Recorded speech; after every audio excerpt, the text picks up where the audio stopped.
Ladies and gentlemen, I'm back! And better than ever. In theory. Welcome, ladies and gentlemen, to the Sports Agents of Chaos podcast, your favorite NFL podcast going out there. And we are here for the Superb Owl, as there are some superb owls in the background of us for the second straight week. Here on the program, it is myself, the return of the Iceman. I apologize for not being able to be here last week. I was sick as hell. But thankfully, I've always had two compatriots of chaos. The other 2/3 of our troublesome triumvirate, the greatest triumvirate since the first Roman triumvirate of Caesar, Pompey, and Crassus. Thankfully, none of our triumvirate is going to kill either of the other two. At least we hope so. Welcome back to another edition of the show. Joining me on this program, the Podfather himself, the man who steers the ship when the captain goes down. Rick, how are we doing on this one? You know, personally, I've always fancied myself more as a Lepidus type of guy, like justice for Lepidus, because the Octavian and Anthony thing ruined the second triumvirate. He was just there, and then he actually had a longer career. I know Octavian was Augustus and all that nonsense, but Lepidus deserved better. But yeah, I mean, listen, no one's killed each other. Although if you want to pull up the headline that I put down for today, I think you might have some words with me about it. So if you want to pull that up, yeah. The true best auto race is today. Oh, good sir, how dare you? I knew how to get you. I knew exactly how to get you. And welcome back from illness, by the way. Now come with me and sit and watch the Daytona 500 and all its glory. I mean, I'm not gonna lie, Daytona 500 is very entertaining. Oh, it's awesome. But it's funny to me how the biggest race of the year is the first race of the year. Because I think NASCAR does it right, but they understand that no one's going to care about the rest of the year anyways. Fine, whatever. Have your race in Sonoma or in Phoenix or whatnot. But to get the people in week after the Super Bowl, let's watch some car racing, and that's it. We'll see you back in November at Homestead to see who wins the shootout at the end. That's it. Basically. That's why Formula One is the pinnacle, though, because you care about all the races. Except Miami. Oh, yeah, sure. You care about the one in Azerbaijan and Singapore, of course. Look, Azerbaijan for a street circuit, I don't think it's bad. Singapore night race, I want to go one time. Listen. I'll take the Singapore night race over Miami or the Circuit of the Americas or whatever the case is. No. Circuit of Americas in Texas is good. Come on now, let's not do that. Night race in Singapore though, I'd rank that higher. Circuit of Americas, I understand. Circuit of the Americas is definitely S tier level, but Singapore night race is super S tier. That's the thing. When I mentioned Miami, I mentioned Miami as a race that should just be obliterated off the calendar. I agree. It shouldn't be on the goddamn calendar. I want instead them to do a race where they race the entire Iceland, just all around Iceland. Oof. Yeah, you could make it work. It's one big left turn. If you think about it, just the whole time. It's just that one turn. If you just nail that one turn, you're good. Exactly, you're good. Done. Come on, even Lewis Hamilton could win that race. Come on now. That's true. I mean, that's sort of what I say this as someone who does like the race itself being around, but it's kind of the point of Monaco. Realistically, if we're thinking about it, Monaco is basically just get pole position, you're set. If only Monaco didn't give us Charles Leclerc.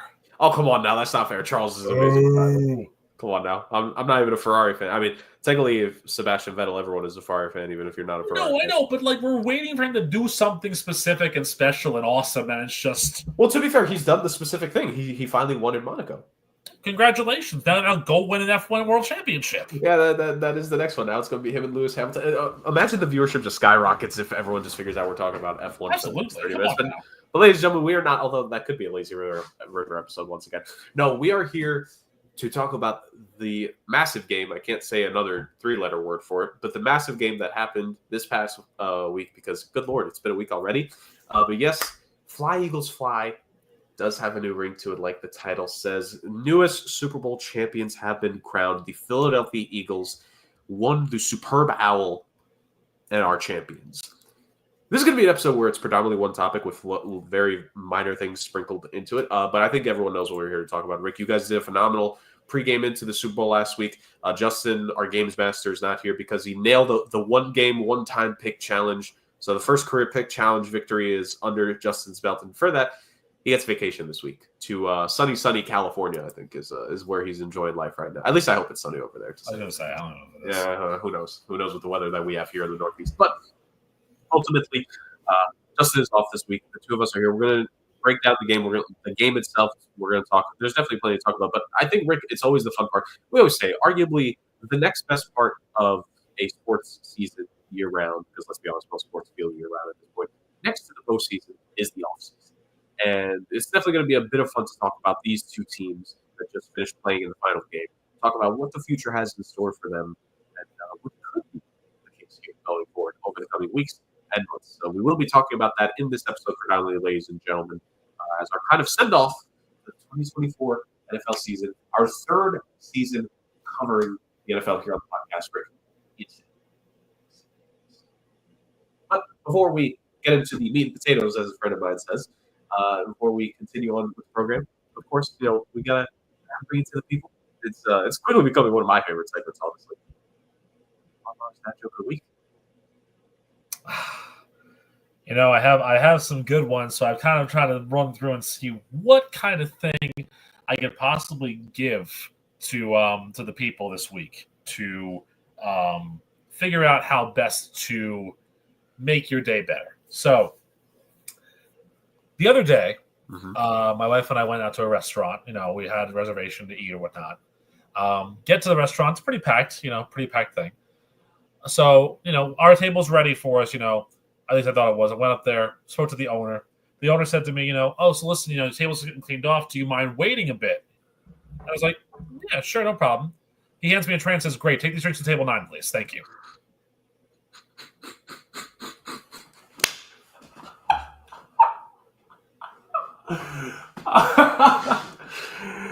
Oh, man.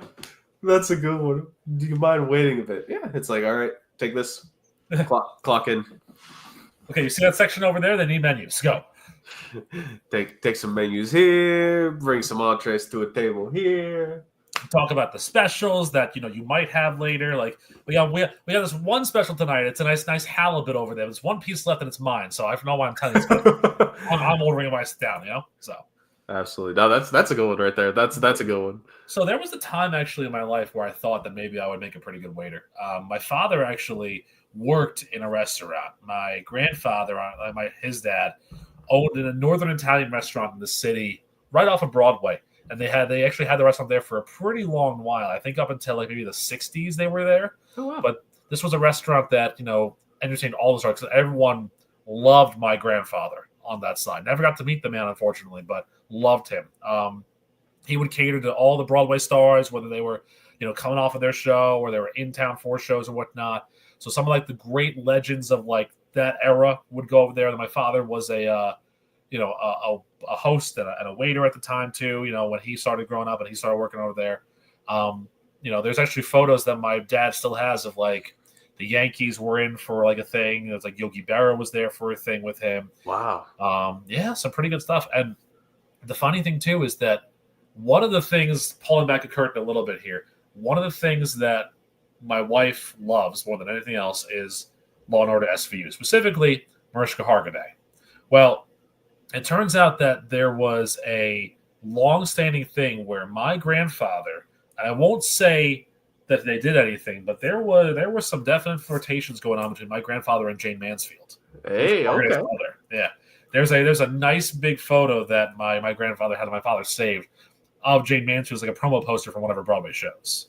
So, maybe something happened. Who knows? It was lost to the sands of time and whatnot. But, I mean, one can dream, And so I thought, maybe that would have been my calling in life because, I think I'd be pretty good at that, But do you think if it was very much still the family business, do you think you'd be running that right now? Oh, absolutely. I think I'd either be. I don't know if I'd be running it per se right now. I think my father might have been taking it over and still doing it, but I definitely would have loved to have gone in and been that. Or maybe I would have actually followed up with what I thought I was going to do and go to culinary school and do that instead and be like the head chef there. Because, I mean, I don't want to say Northern Italian is easy, but, right. I mean, Italian food, just don't burn the pasta and you're good to go. Unless you're making alla assassina, which is when you burn the pasta to get the charred flavor. But other than that, I could have done that, But, again, listen, lost in the sands of time. That building was sold and became the RCA Corporation building for a good amount of money. So, things are as they are. Restaurateur Rick is the one of the many new subplot points now that we can look at. It's called What Could Have Been. We talked so like in the background of the show, like off air between you, Justin, and I. We always love talking about like these little flashpoints, like just for ourselves. Like it's always fun to look at the world, but just even in your own personal life, the different flashpoints of like if you had made a different choice, what could have been, or even in your family, like you mentioned, like how things would have been different if maybe your family would have kept it and would have kept going and going and going. Because then we'd be talking about what it'd be like third generation for your family, right? Your grandfather, your father, and then yourself. Absolutely. And then if you choose to keep it, then we're talking about. I mean, it'd be way in the future, but your daughter, like someone else, even taking it over, right? Like we're 3-4 generations for like. Listening to like what videos about like how difficult restaurant being an owner is, like having to set all that stuff. Like, I have. I mean, I'm not saying I never had any, just because it never crossed my mind, but like a high amount of respect for people that can make owning a restaurant or any fine place to eat work. So that's extremely difficult. Yeah, no, it is. You got to put a lot of commitment and heart into that sort of thing because, the minute that you outsource it to another manager and then the ingredients start to fall off and the food starts to fall off and then it's just you get stuck in that rut. But the problem is, too, that I think that's why I say like about 65 to 70% of restaurants close within the first year because, you don't realize how much of a bigger undertaking it is until you get a space, you make food, you have a good month, and then the next month your oven breaks. And it takes a while to do that. Or, then you get a critic come in and you have a bad night and you get a bad review and no one shows up, So you got to be on point every single time when you're in that business. So, there's pressure. There's pressure to everything, but that's one of those businesses where the more pressure eats you alive more than others. Yeah, absolutely. So if you're able to make it work, ladies and gentlemen, nice. Nice. And if you own it and if you know someone who has a really good spot, let us know if we're in the area, to say the very least. We don't mind doing live hits from restaurants every now and again. Why not? Or even just trying food, to say the very least. That's true. Trying food is good too. Because whether it's food or whether it's the interesting concoctions of drinks, it's always fun when we get to try a little something on this episode. So, ladies and gentlemen, continuing to have a little bit of fun here because it's fun. Football chaos is the tagline. Before we get to the program, we have a nice little Sipspressions here for the people. And I have not seen this yet, so I really want to see what the Podfather has for us in this one. I'm going into this one blind, so cannot wait. Here I am thinking to myself, what haven't I done in a very long time? Well, that's right, it's back. First, Sipspressions is back as we close out the 2024 football season. And that's because on my way while driving around work, I found something very interesting. Dr. Pepper Blackberry. Now, I actually, not on record, but I will go on record now, I love blackberry flavored things. I think it's a very underrated flavor of drink. Blackberries themselves are very delicious. Have no problem with them. Think they're great. So, when you touch something like this in front of me, blackberry, Dr. Pepper, why not? Let's give it a shot and see what happens. Dr. Pepper, of course, very medicinal, so it's a very interesting combination to add a 24th flavor in there, but let's see what happens here. Also, gotta love the fact that the cap went off entirely, as you can see, so that's fun. Oh, it's a very strong, like very deep red licorice flavor to it, smell to it rather, which is interesting. That might be overpowering the Dr. Pepper a little bit, but let's see what happens. Dr. Pepper Blackberry, first expressions, we back. Ooh. Now, that might be my most positive reaction at the very beginning of something, but I gotta be honest with you, this was really good. The notes of blackberry does leave that, like I said, cherry licorice taste on your tongue, but at the same time, I don't hate that. I think this is one of Dr. Pepper's best offerings, and I give it a 9.9. Listen, I'd have this in more to heartbeat again. I love blackberries. That's a pretty good flavor, so go out and get yourself a bottle. Wow, 9.9. I think we're too used to the terrible ones. That's true.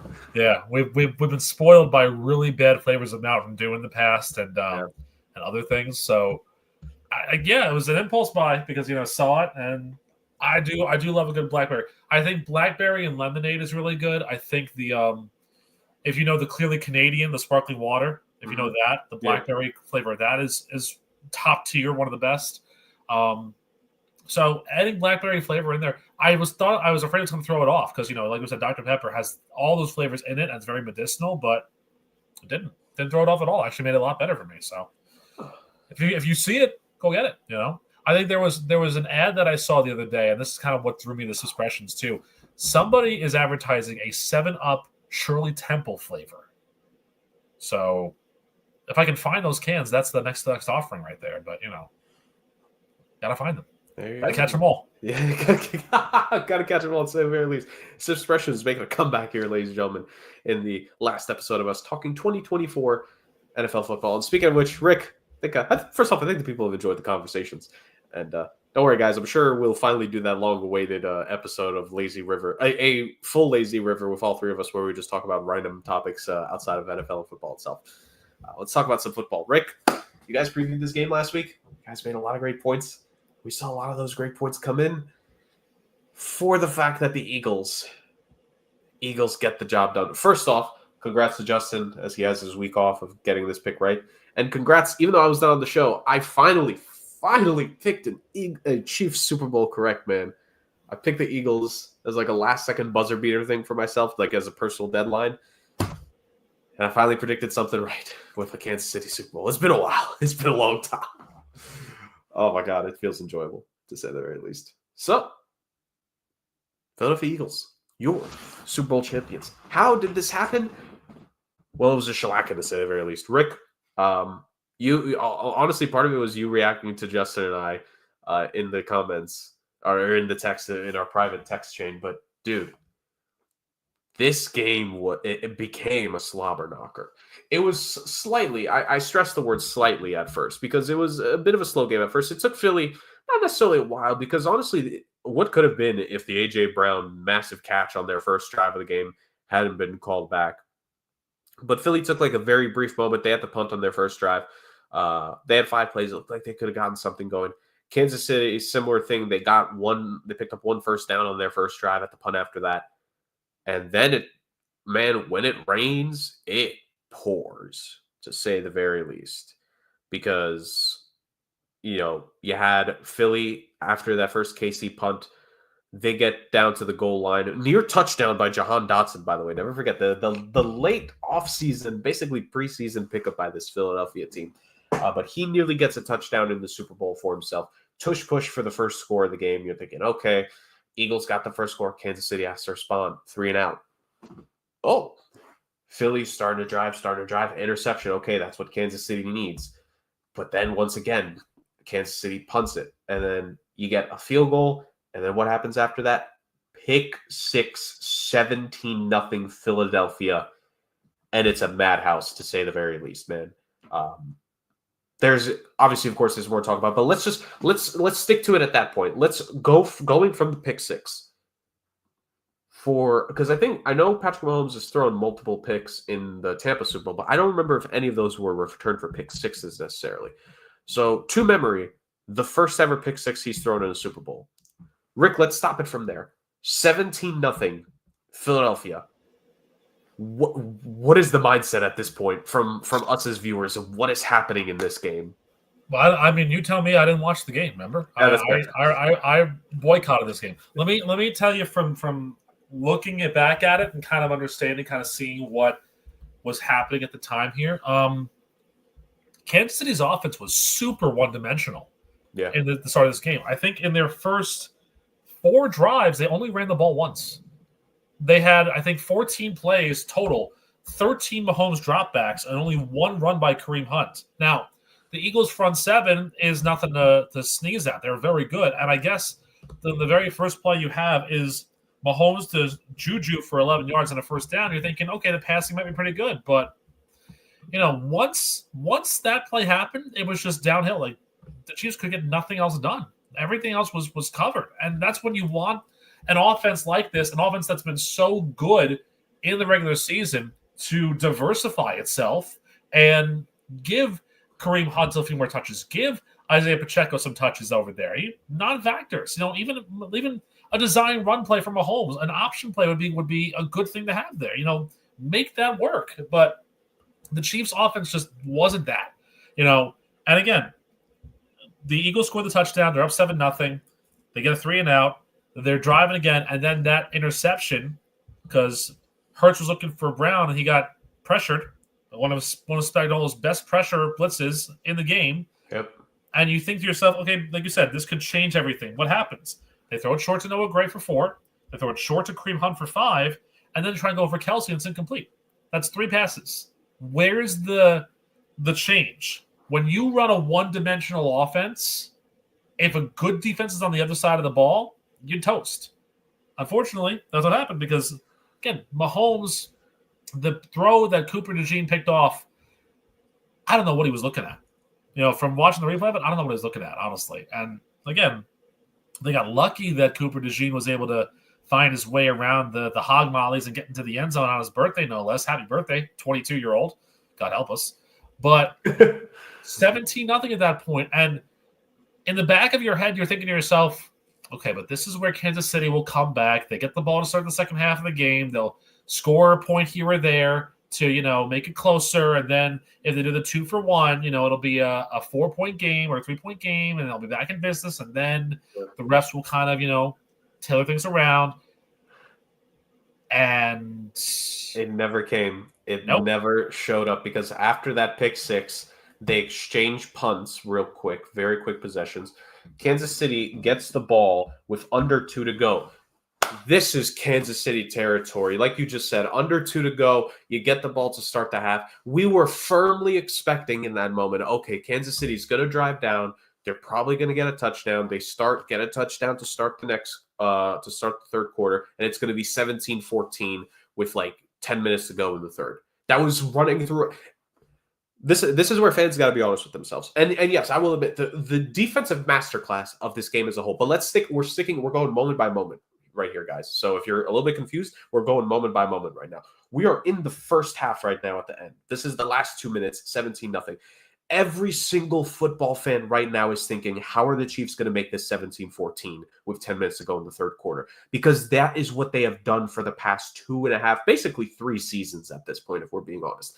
They just always seemingly found a way because they started to find the chinks in the armor of a defense. Kansas City has faced great defenses before. The Philadelphia team that they beat 2 years ago was a great defense. The San Francisco team that they defeated last year was a great defense.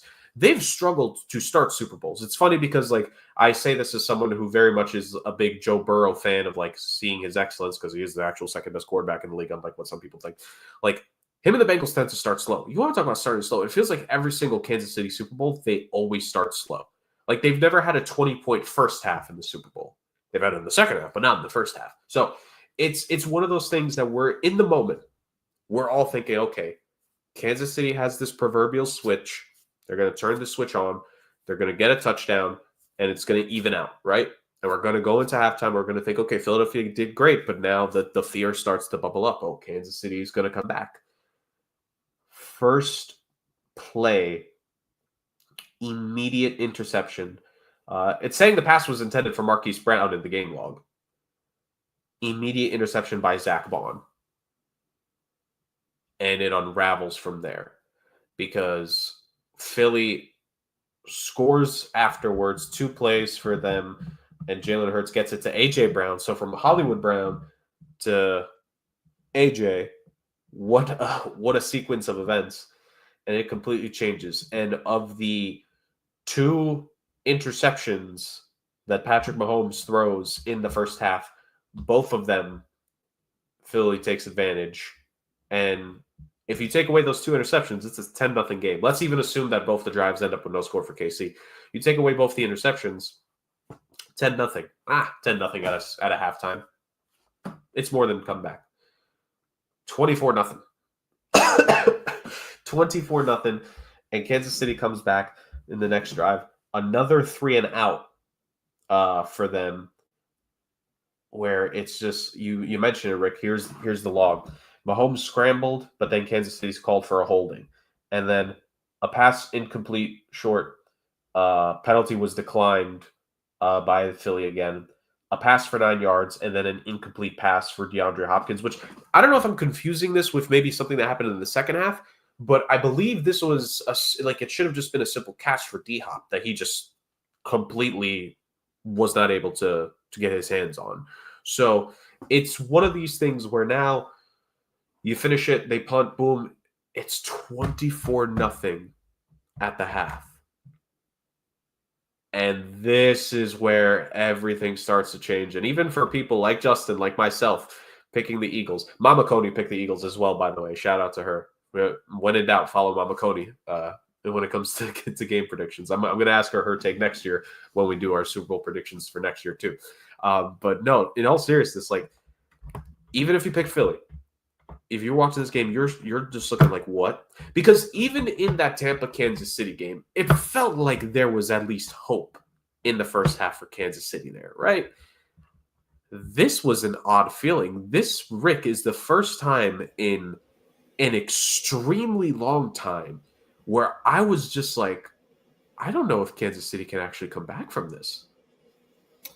No, I mean, there was just no creativity. I mean, the defense was given very little time to breathe.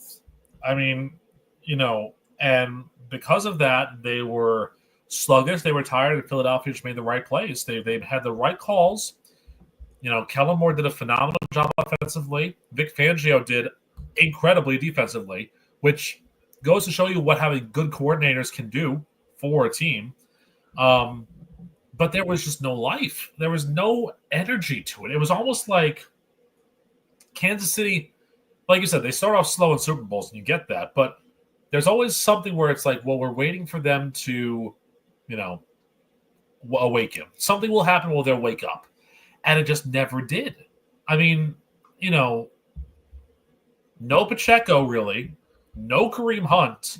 Samaje Perine, I guess, that was garbage time. But other than that, there was no running game. The only running games they had were when Mahomes was scrambling and trying to make something happen, which, if that's the case, credit to the Eagles secondary for locking down these receivers. But again, who is even receiving the ball? If you take out Xavier Worthy, take him away from the game for a second, you have an over-the-hill Juju. Yep. A mid-season acquisition in Hopkins who, correct me if I'm wrong, after he got to Kansas City, didn't really do a whole lot after the trade. He had like the 1-2 touchdown game, and that was it. And then Hollywood Brown, who underwhelming for a free agent signing. Yeah, he was hurt basically the whole year. Yeah. Once you get past those three guys, it's Kelsey, who, as long as you double team him or put a body on him, you're fine. Yep. I know. And again, with the Philadelphia front seven, all they had to do was pressure that Kansas City offensive line, which they did constantly. And, all the hallmarks that Mahomes and these guys knew worked in the AFC games, creating time, moving around, finding spaces, didn't happen because those Eagles D linemen and the linebacker, Zach Bond, they were all over him. So, but again, you go down 24-0, you're in the half, you remind yourself, Kansas City will get the ball to start the second half. I'm sure something's going to happen in the locker room where they're going to wake up, score a touchdown, maybe get a 2-point conversion out of it. It'll be 24-8. It'll be manageable, as long as their defense plays better.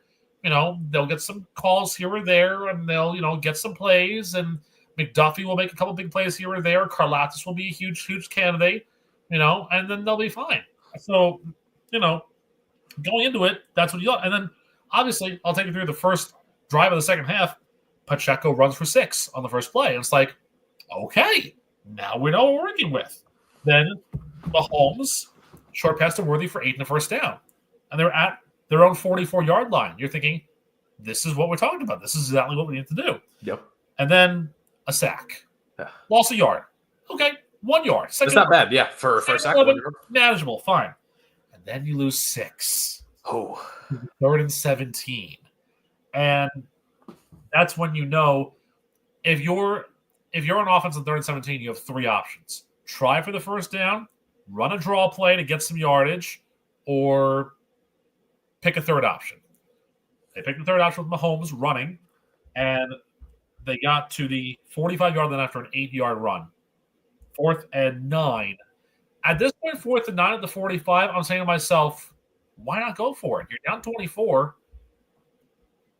It's going to be a short punt anyways. If you think about it, it's going to be a punt where, if you don't get it, it's short field. I get it. But still, what's the alternative, right? Instead, punt, touchback, because punt God, did what punt God does. Yep. And then the Eagles drive. And it's a long drive play-wise and time-wise. 12 plays, 640, but they get stopped and they only kick a field goal. Fine. No problem there. But it's 27. And by that point, it's 27-0.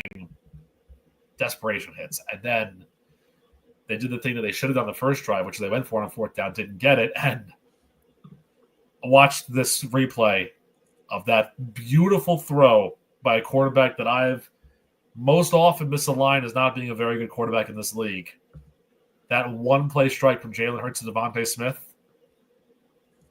and it's 34-0. And it's over. Yeah. Yeah, it's clinical from there. Kansas City starts to get some garbage time TDs. Philly gets a couple field goals. They force a fumble on a absolute, they were even talking, they were kind of shocked that it wasn't called. Mahomes getting, hit with the, in the helmet, basically, kind of, not face mask necessarily, but, getting hit up really high, as he was getting sacked and fumbling it. But at that point, there's nothing you could do. There's no calls that could be made. It was absolutely over. On all three of the Kansas City direct turnovers, the 2 interceptions and the fumbles, 17 points for Philadelphia. We take away those 17 points, they still end up winning this game. That's how good this Philadelphia team played in this one. 40-22 was the final score because, as we mentioned, the Chiefs got some garbage time scores. This final score does not indicate this game. That final score is a lot closer than it felt. It's funny to say that about a game that ended up being an 18-point difference, but that's exactly what it was. The fact that an 18-point game, we're like, ooh, no, it wasn't that close, is all you need to know. The Eagles decimated, dominated, and destroyed the Kansas City Chiefs in this game. We kind of made mention to it a couple times here, Rick, but that defensive line, that unit as a whole, Josh Sweat with a otherworldly game for himself. I think he should have gotten the Super Bowl MVP, but ultimately he was phenomenal. Could end up being a swan song for Philly because he is a free agent and someone's going to pay him money. Guys who perform in the postseason of the Super Bowl always get paid. So Josh Sweat, Jordan Davis was phenomenal. Jalen Carter, he kills guys off the field and on the field. He was killing the Chiefs' offensive line because Lord knows what he could do. That defensive secondary as a whole, hey, man, there was definitely some kind of motivation from what happened at the end of the game a couple years ago. No defensive holdings this time. No defensive pass interferences. That team actually was there. There was the one call that was made that was kind of a gimme call to KC there early, but it didn't bother them. It didn't matter. What a phenomenal job. What a phenomenal job by this Philadelphia team. From top in every single way. From the DBs to the KC wide receivers, from Philly's wide receivers against Kansas City, from the quarterback reading everything, from the offensive line and the defensive line on both sides. Dude, just this is the definition of a top to bottom, point A to Z, flawless, basically, performance. Everybody on the Philly team did their job. All 22 starters, and then you factor in guys rotating in and out. All 30 or 40 guys, whoever recorded even a single down, everyone did their job in this game for Philly. And not to mention also Jake Elliott.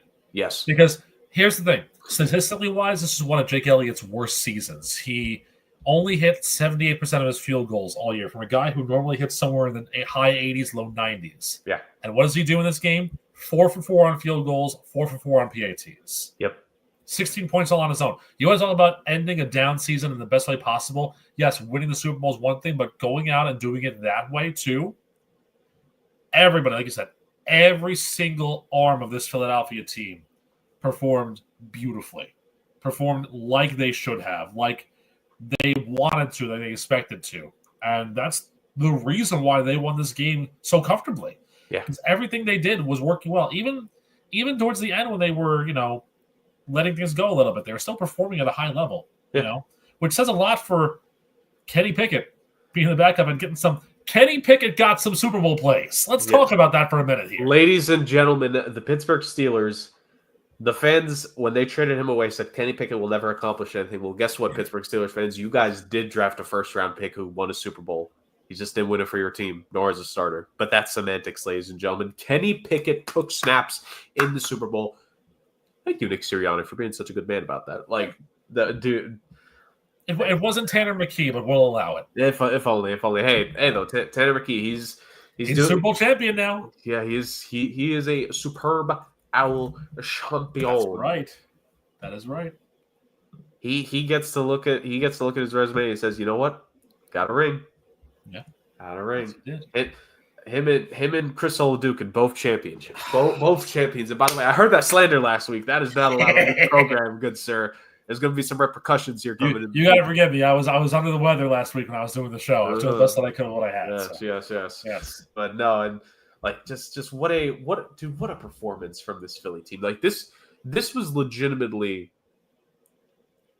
I think this even surpasses kind of the performance Tampa Bay put on, ironically, also against Kansas City. I think this Philly team performed even better than what that Tampa Bay team did. The only thing that I think you might call a little bit disappointing was Saquon in this game. Right. But he didn't need to do a whole lot. And honestly, that was the game plan. The strategy was contain Saquon and make Jalen Hurts beat us because he's not that good of a quarterback. Well, he was a great quarterback on this one night.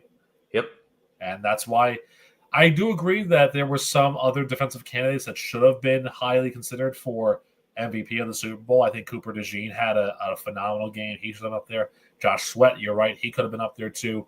But, I mean, when you go 17-21 for 200-plus yards, throw 2 touchdowns, and then run for another with 72 yards, so almost 300 total yards, yeah, okay, I'll give it to you. That's fine. That was the Oklahoma side of Jalen Hurts that came out, not the Alabama side. To say the very least. And also, real quick for Saquon, even though the game was tough, because you got to give credit to Casey on this one aspect, their run defense was able to do their job. Saquon brought them there. Saquon brought this team here. And Jalen Hurts giving him the credit on the sideline. Like, look, I will say this. Have I criticized Jalen Hurts in the past? Yes. Was it justifiable then? Absolutely. I will not hear anything to it. He did not perform last season, and he was not enough of a leader last year. Completely flipped the script. Gave a complete 180. Played better as this postseason progressed, which I would rather my quarterback play better the deeper we go in. I get the struggles out early and then start to play your best football towards the end of a playoff run. That's what Jalen Hurts was doing. Relatively mistake-free football. I think he threw the interception in this game. I'm struggling to remember. I think he probably threw an interception in one of the first games. I think it was in the Rams game, yeah. So, like, a pretty clean, for the most part, playoff run for Jalen Hurts, right? Yeah. And that whole way, like, he's playing good. He did everything right. He wasn't forcing things. He hit his guys. And his running ability, which is one of his calling cards, which was on full display, especially the last 2 games, was increased by the fact that you had Saquon there. Like, Saquon Barkley, in terms of feel-good Super Bowl rings for a guy, for me, this, as a fan, and again, I don't have a team I root for, maybe that's a part of it, but this is the most feel-good I've ever felt for a guy winning a Super Bowl in the NFL, I think, in a while. Like, for Saquon to get this ring, to justify everything for him, how great of a player he is, his legacy now changes with an Offensive Player of the Year on his resume, with a Super Bowl on his resume. And the fact that a team that paid a running back a good chunk of change won a Super Bowl. Like, that's big. That's extremely massive for what he did this season. And he brought them. He brought them to this point. This Philadelphia team, and I've always said on the show, you cannot, it does not matter if in terms of raw production, you cannot substitute impact and talent easily. Saquon Barkley, we literally saw the difference a few years ago. The Eagles team that had a decent running game, Miles Sanders. The Eagles team that had a decent running game last year with DeAndre Swift. 2 very good running backs in their own right. They've had some decent seasons. Didn't win a Super Bowl. Didn't get a team to a Super Bowl. So I think Saquon was phenomenal. Would have been awesome. I think the only thing you could have said is that, damn, I wish he would have gotten a touchdown for himself in this game. That would have been the one thing to really cap everything off. But yeah, he did the work necessary to get Philly there, and then everything for this team, just like I said, popped it off together for a phenomenal thing. So we've kind of already been talking about it, but like the emphasis and detail here, Rick, of Philly getting this done. Jalen Hurts, paid quarterback, wins the Super Bowl. That's big now that a quarterback can, aside from Patrick Mahomes, can get a Super Bowl win on a second contract now, right? That's kind of been like the idea of like you get this young quarterback for cheap, you pay the pieces around him. Hopefully you win at that time. And if you don't, then you have to hope that you could build the roster, supplement everything, pay him, da-da-da. Philly just did that. Paid a running back. Philly just did that. They've paid wide receivers. Phillies just did that. Great offensive line, great defense, really well-drafted team. We've made jokes in the past with this Philadelphia team about them drafting Georgia players, but some of those Georgia boys did good. Yes, they did. Some of their other players did a really, really good job as well, Rick. When we look at what Philadelphia has accomplished here, Rick, the ripple effects that this will have, because sports in general, sports are copycat leagues, right? What aspect, I know there's multiple things, but is there one or two things, Rick, that you look at how this Philly team accomplished this victory and how this will, not just their own decisions that they're going to make, because they do have some decisions to make in the offseason, but how do you think this is going to impact other teams around them that are hoping to have this kind of impactful playoff run within the next year or two? Like, look, what are the top maybe two things or so? You could list more if you want, but what are like the top things that you would try to copy from this Philly team in terms of other teams, what they're going to do to supplement and add to their rosters? Well, number one for me, I think the obvious one, and that's the thing that you've beat the drum on consistently on this show, and we've talked about it a lot. Pay a running back to do the job that he's been meant to do. Pay a running back what he's worth, because you saw it. You saw the value, maybe not in that one game, but you saw the value on both sides of the ball. Let's talk about this. Saquon, like you said, got the Eagles there with one of the greatest running back seasons we've ever seen. On the flip side, the concurrent side, the Chiefs abandoned the running game, and look what happened. It didn't pay them dividends at the end of it. So obviously, pay a running back what they're worth and use a running back like how they're supposed to be worth. Very simple there, number one.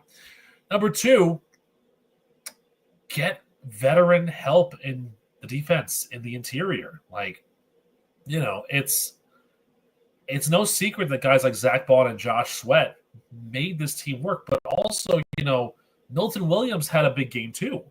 You know, you add depth pieces who have good chemistry, who can work well together. You find a way to bring these pieces together and make them believe in something. Make them believe in a guy who's going to be their coordinator and their leader. I think that was the big key too, is that Vic Fangio is a lifer for this sport. You know, he knows what it feels like to hurt and to lose a game and to have that pain. But he's also one of the best all-around humans out there and one of the best coaches on the defensive side of the ball. Maybe he didn't deserve a head coaching job. There were some coordinators who become head coaches, they fail, they go back to being the coordinators, and they win. Steve Spagnuolo, anybody? Very simple. Fangio's one of those guys. He's one of the hardest working guys that are out there. And if you can find a coordinator on that side of the ball that works well with your head coach and makes your players believe and trust in the system, then you're golden. I mean, it's very simple, but it's also very difficult to do that consistently. You know, I think one of the things go from last year to this year, what were the big pieces of turmoil from Philadelphia last year to this year? The chaos with the defensive coordinator shift, where they get rid of Sean Desai, who I think was relatively popular in that locker room. They reassign him, they change his role. And then they bring in Matt Patricia, who nobody wanted to play for, basically, and the defense suffered. You know, they went out with a whimper. They were trending towards what they were this year, but then they made that change for one reason or another, and they went out with a whimper because nobody believed in it. Then they bring in Vic Fangio. Then they bring in Kellen Moore. And the coordinators there made them believe the system was going to work, and the players followed suit. And so that's your big keys right there. You know, get a running back and pay him what he's worth and hold on to the guy, and get coordinators that you can trust and you can work with. to have this veteran defensive leadership there. Now, again, 3 of those guys that I just named, Bond, Sweat, and Milton Williams, are all free agents. So now you got to play, can we pay these guys? I don't know if the Eagles are going to pay all of them, but you know for a fact that Howie Roseman's going to make some shocking draft choice to get a replacement if they can't pay all these guys, which they might not be able to because, again, I think Saquon's earned an extension and a lot more money. It's funny to say that for a guy who was in his first year, but yeah, he played really well. Jalen Hurts is on a big-time contract. You've got your receivers who played really well. You know, even your tight ends, Goddard and Calcaterra, they played very well. Your offensive line, one of the other big free agent names is Mekhi Becton, who you turned from a lousy, decrepit, overweight offensive tackle to one of the most feared mountains of a guard in the league. Yep. Obviously, that's all you had to do, New York. Make him a guard. And it worked. So there are questions they have to answer in the offseason, but I think the majority of their questions are pretty answerable. They're pretty easy to answer for them. And again, that's the mold. That's the mold, the blueprint. Get coordinators that actually know how to do their job. You know, don't get Nathaniel Hackett. Pretty simple. Yeah, and look, when you find a guy and when you hit on a guy, like the development is key, and trusting your guys and having the next guys up in place. Because like you said, if we're being honest, they're probably going to lose Josh Sweat in free agency. If they keep him, cool, but they're probably going to lose him in free agency, right? Who's the next man up? Whether it's someone on the roster now, if they're going to draft someone. Who's going to replace, you mentioned Mekhi Becton there. I'm assuming he was probably only signed on a 1-year deal, so it could be he ends up leaving. Now, I mean, maybe there is some of the fact that he sticks with the team that's helped make him a monster of a guard, right? That could also end up being the case. But, you look at that Philly offensive line. If I'm talking about one thing, and I feel like we say this almost every single year, but, dude, this Philly offensive line, Mailata and Lane Johnson, Dickerson, Juergens, and Becton, whoa. A really well-built team. And Juergens, shout out to my guy, is, I think, entering the last year of his rookie contract. So you mentioned who you have to consider paying. You're going to have to consider paying him a decent chunk of change, right? Dickerson, I think, is going to be due here within the next 2-3 years. So you got to figure out that situation with him. Your former second-round pick that you're going to have to pay a little bit of ka-ching to if he hasn't already been paid. I don't remember if he has off the top of my head. This Philly team, it's all about.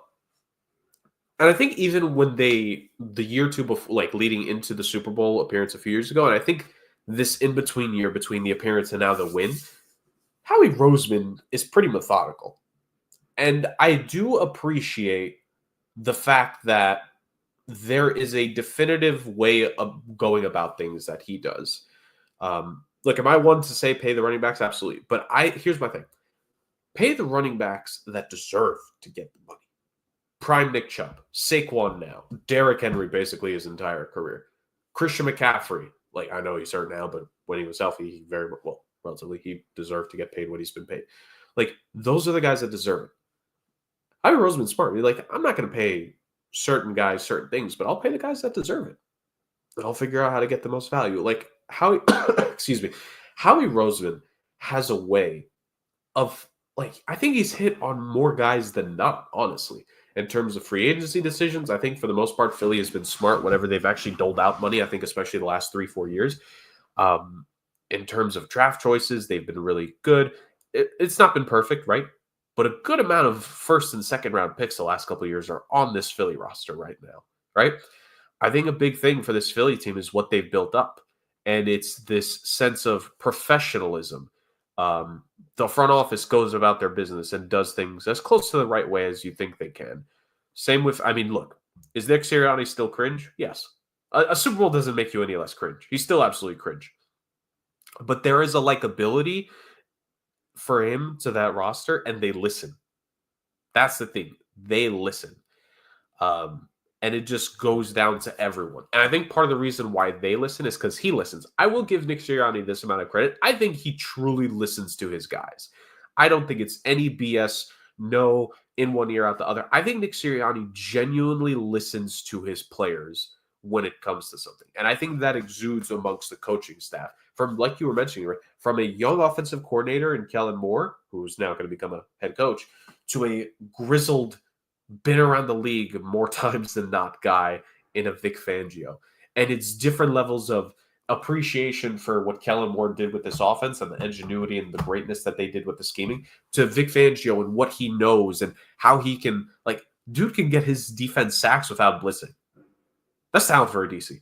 Like, straight up, that's amazing. So, like, the fact that, and also, let's not forget, Vic Fangio was in Philly, left Philly, came back to Philly. he literally took a job somewhere else and is like, you know what? I want to go back. I want to go back. And I think that really says a lot. I think from top down for an organization, and let's also make this clear, Kansas City has shown a lot of this similar stuff as well. And we'll get to them here in a second. Like, this is why we could say what we want about Kansas City. I know there's things we could poke holes and question and da-da-da. But pillars of what you should follow as an organization. Like, we talk about the teams at the bottom of the NFL and what can you do to get out the bottom. And it's always teams trying to, it's this one draft pick that's going to fix this. If we spend the most money over 2 years of free agency, it's going to fix it. It doesn't. It's being calculated and smart and having people that know what they're doing, having an owner that leaves it to the football men. Got to give credit to Philadelphia ownership. When was the last time we heard Eagles owners meddling into the team affairs? Right? Like, they let the football men do their thing. It's these guys having a good system, good organization, no stupidity from what we understand. Like, everyone understands their role. Everyone goes about it. There is a high level of professionalism and trust that happens in teams. And you could tell with the Chiefs, with the Eagles, it's teams like that even they haven't made it to the Super Bowl recently, right? But the Ravens constantly being good, the Bills being a high-level team for the last 5-6 years, like that. Those are the teams that have success. These are the teams that we talk about from day one of the season to the final day of the season, of having a chance to win it all, and then did they do it or how close they can be, right? So kudos to the Philadelphia Eagles organization, to say the very least. This was a all-encompassing, just phenomenal victory for this team. Phenomenal victory. And what this does for legacies for a lot of these guys, Nick Sirianni has a ring. Saquon Barkley has a ring. A.J. Brown has a ring, right? Jalen Hurts has a ring. A lot of these guys, a championship can start to make some very interesting conversations happen for the next couple of years. And for certain players, depending on what their careers end up being, maybe some Canton, Ohio considerations. You know? It all starts from somewhere. So, to say the very least, phenomenal stuff. I feel like we bloviate a lot about the Eagles here. Rick, do you want to make any final comments about them before we move on?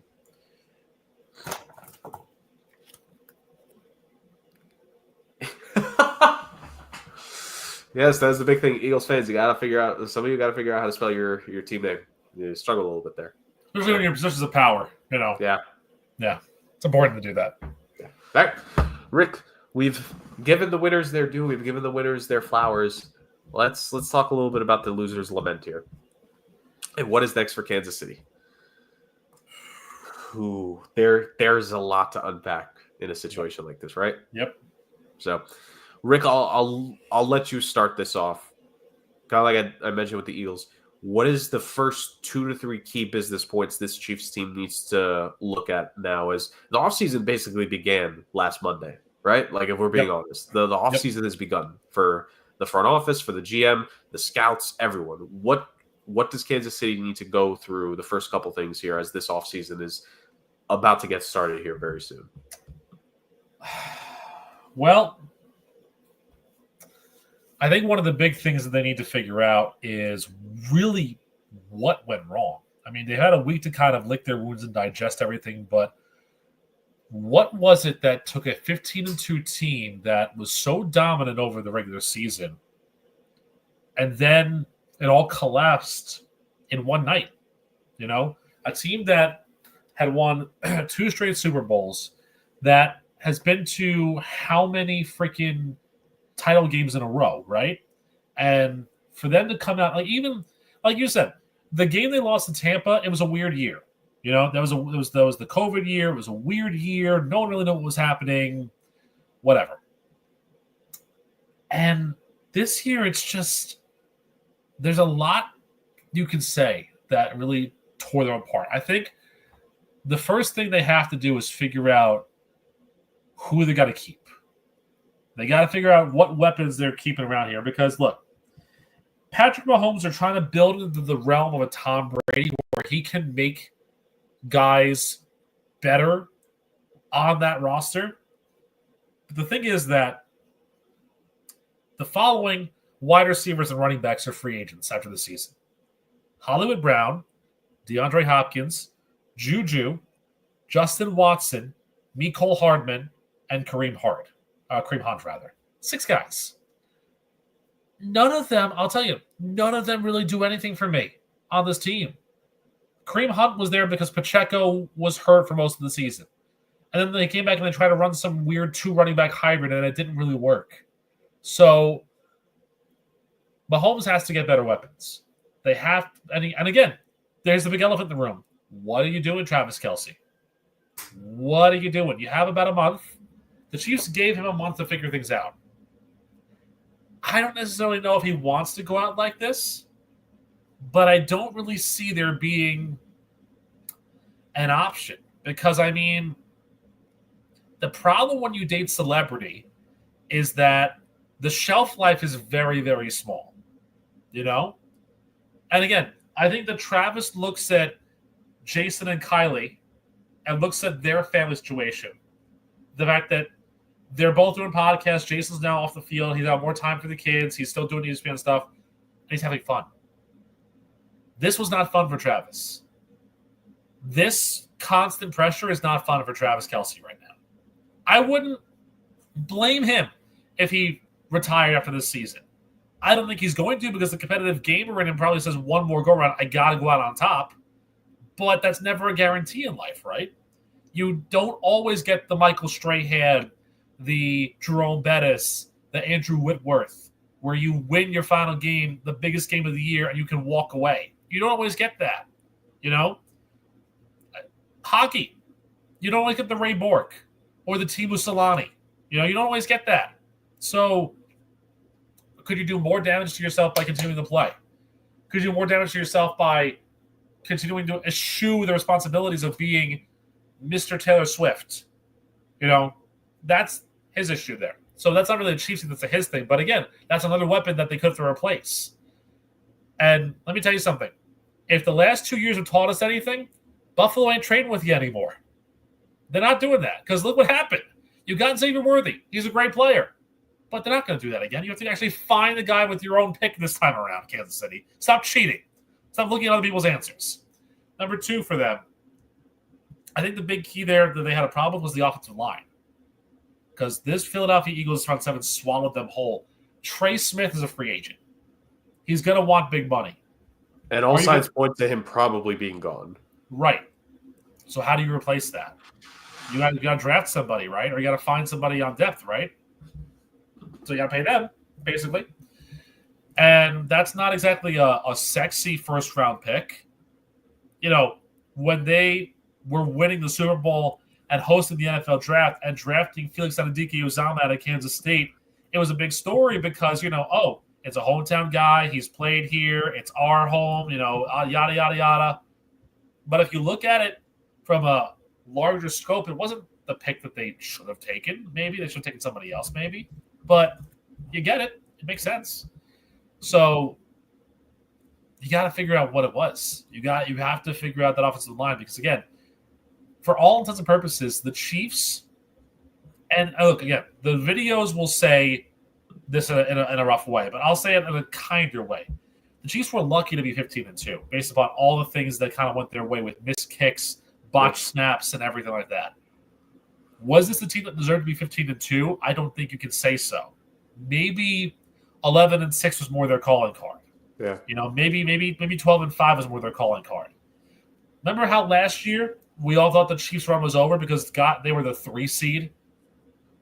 It's the inverse. Yeah. They didn't really care about the regular season that much, but then turned it on come playoff time. This year, they got all their wins in the regular season, and when push came to shove in the big game, nothing happened. Got worked. So it's all As for me, it's all that offense because that defense was only exposed because the offense didn't give them enough time. Spagnuolo's a great coordinator. They have really good weapons on the defensive side of the ball. You've got to re-sign Nick Bonito. I think he's their main free agent. I think Justin Reed is too, but I think Bonito's their main free agent coming out of the season. You've got to, Nick Bolton rather, you've got to re-sign him. You've got to keep this core of the defense there because it's a good defense. Tranquil and McDuffie and all these other guys that are there. They're really, really good. Yeah. Karlaftis, Chris Jones, if he sticks around. I don't know his story. But Adedike Uzama, really good. Defense is fine. Defense is in a really good spot. It's funny. They've drafted a lot better on defense the last couple of years than offense. They've kind of missed on some of the offensive picks. They absolutely have. And, it's also, as I'm saying, the defense is fine. I don't touch the defense at all whatsoever. But that offense, and let me tell you one more thing they got to do. And they're not going to do it, but they have to do it. Get a damn brand new OC in there. Yeah. You saw in this one game what the problems are with Matt Nagy's offense. Yeah. If he's too pass happy, it's not going to work. They were way too. I think they ran 43 offensive plays. 32 of them were passes. Yeah. And how many of the runs were not designed runs? I think Mahomes' 4 carries were all scrambles. Yeah. So that means it's 36-7 in terms of your play structure. That's not winning you anything. It's not. That's not going to win you the Bahamas Bowl, let alone the Superb Owl. Yeah. So. And it's one of those things where your running game just completely evaporated itself after arguably maybe winning you the game, at least with a couple key plays in the 2 weeks beforehand against the Bills. It's just there's a lot to clean up on the offense. Like Travis Kelce, dude, I don't know. I think it's one of those things. This might be a little bit controversial. I think if he is coming back to play, I think he's got to reconsider some of his personal relationships he has because the circus came to town and it was nice the first year. Can't imagine it was as nice this year, to say the very least, even with all the winnings. So, there's that question. Noah Gray, who they gave a contract extension to a couple years ago. I don't know. Maybe it's because maybe he needs to be the starter to see more impact from him. I was kind of with him this year. It's kind of whelmed. Probably because, again, Travis Kelce's still there. He demands so much attention. He demands the ball. Like, maybe part of it is that. Maybe if Noah Gray is the full-time starter, you'll finally get even more production out of him. But it's kind of like you kind of have to ask yourself, what is the future of the tight end room? Is it going to be one final year with Travis Kelce, who has just 1 year left on a restructured deal he did anyway? So this is that last year. Is Noah Gray the true guy of the future, right? If Kelce were to leave, what do you do with the receiving core? You mentioned the offensive line. Trey Smith, there is a chance that they could keep Trey Smith, but the thing is they probably have to give up Joe Thuney in order to do that because he's on the final year of a 5-year deal that brought him to Kansas City years ago. Creed Humphrey, they already were able to give an extension to, so there's that. Jawan Taylor. Bro, what, like, you let Orlando Brown Jr. go. You signed Jawan Taylor to a contract that had an extra year with more guaranteed money. I got to be honest with you. I think for all that is, I think Orlando Brown Jr. has been better in Cincy than Jawan Taylor has been in Kansas City. Well, for one thing, we know that he's not going a half second early on a false start. Yeah, honest to everything. Like, is maybe the answer to some of the questions here for Kansas City, right? When they made that massive trade for Orlando Brown Jr., do they need to look in the trade well around the league and see, is there another deal that they could like get an advantage with, right? Like, there's got to be something here, man, because this is some interesting questions that this team has to answer for itself in the offseason, right? Like now, granted, Orlando Brown Jr. is dealing with injuries this offseason, so perhaps maybe Kansas City avoided something down the line. But Jawan Taylor is he's nothing great. Yeah, like you paid him to be. He was a tackle in Jacksonville. You paid him to be a tackle, and he's not the left tackle. You need that guy. For all that it wants to be said that Eric Fisher wasn't that great of a first overall pick, which, let's be fair, he wasn't. Is he okay? Orlando Brown Jr. was only there for like a year or so, so like maybe talent wise it's him. But is Eric Fisher still probably the best tackle Mahomes ever had? I'd probably say so. Yeah. and he hasn't been there for a while. No, he has not been. I mean, they have Wanye Morris, which, for what that's worth, and the guy out of BYU, Suamatea, who they drafted. Which I guess maybe to be fair, he could still develop, but he could. But again, like the thing about developing, it's so weird. But the thing about developing is that if you're trying to develop a guy when you're already in the prime or over that hump of the prime of another guy, it's so weird, right? Like you almost want everyone to come in at the same time, right? That's the thing with like college. Like if you have a freshman class that comes in at the same time and they all develop at the same time and they all work together, it makes sense. Whereas when you have Suamatea, who you're trying to develop, into this larger mold, but Mahomes has been in the league for X amount of years already. He's already won all the stuff, and he wants you to develop faster than you're comfortable developing with. Right. That's the problem. Because again, like you said, maybe Eric Fisher didn't deserve to be the number 1 overall pick. Conjecture is conjecture. What other tackles has Mahomes had that have been really, really good for him? Yeah. And again, I mean, DJ Humphries is a free agent this year. Even on the defensive side of the ball, Omena, who is a free agent, Josh Uche, who they got in October, is a free agent. Yep. There's a lot of pieces. They signed Peyton Hendershot, who was on the Cowboys for a couple of years. He was the 3rd-string tight end. He's a free agent. Jody Fortson was like another tight end. He's a free agent as well. So there's a lot of pieces that they have to figure out what to do with, and you can't nickel and dime everything.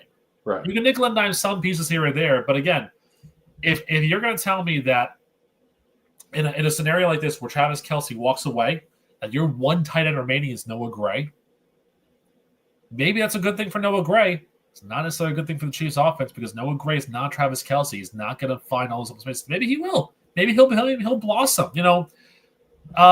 Daniel Bellinger on the Giants, when Darren Waller was gone, he blossomed into a big-time player, and then he got his eye poked out. It was rough, but he's still a big enough player that he can make things work. It's not always a bad thing when you let these younger guys kind of showcase themselves, but it's not what you expect. It's not what you want from a team that has been to 3 straight, has won 2 of the last 3, has been so dominant for such a long period of time. If the precipitous fall starts now and it's really bad, I think for the Chiefs is 9-8. Yeah. That's really bad.